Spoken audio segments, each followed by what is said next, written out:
जे लोक आंधळे आहेत त्या लोकांसाठी स्मार्ट शूज बनवला होता भाई या मुलींनी. जय महाराष्ट्र भाई लोक, आज आपल्याला धुळ्याला जायचंय भाई विज्ञान प्रदर्शन प्रोजेक्ट घेऊन सनी. आपण मस्त रात्री कार सीट पेपर वगैरे सगळे घेऊन घेतलं होतं. कमाल करती आपने, कितने टॅलेंटेड आहे आप.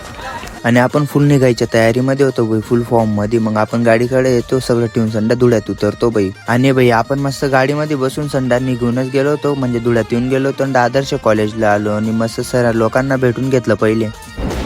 आणि तिथे FMK चे 2 मित्र भेटून गेले होते भाई, आपल्या शिरोडीचे, म्हणजे आपल्या गाव शिवारचेच आहे ते मित्र. त्यांना भेटून जाऊन मस्त आपण प्रोजेक्ट रूम मध्ये येऊन गेलो होतो, प्रोजेक्ट बनवला होता म्हणून. आणि हॉल पण पुरा मस्त दिला होता. मग आपण निघून गेलो होतो भाई. आणि वेगवेगळे कॉलेजतून वेगवेगळे मॉडेल आले होते भाई, पुरे भारी. तू समझा? हाँ. नाही तू समझा नाही.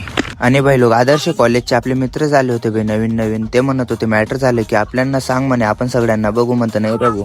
आणि मस्त प्रोजेक्ट इकडे बघायला येऊन गेलो होतो भाई आपण फुल फॉर्म मध्ये. तुम्हाला तर माहिती जे पुरे भारी प्रोजेक्ट आणले होते. आपला प्रोजेक्ट सिम्पल होता भाई, पण टॉपला होता आपला प्रोजेक्ट. आणि या रितेशन त्यांनी पण एकदम मस्त आणला होता, भारी प्रोजेक्ट होता त्यांचा पण. Thanks, love you. आणि प्रोफेसर मॉडेल चेक करून सर निघून गेले होते. त्यांनी डिसाईड केलं आणि आपले रितेशन बी जायचं म्हणत होते, कारण ते प्रायव्हेट गाडीने आले होते. टाइम होत होता त्यांना, कारण ढोरं बांधायचे होते ना घरी म्हणून. आणि आपण बी घर निघायच्या तयारीमध्ये होतो. आणि ब्लॉग जर भारी वाटला असेल तर लाईक, फॉलो, कमेंट, शेअर करा. जय महाराष्ट्र. भेटू आता पुढे.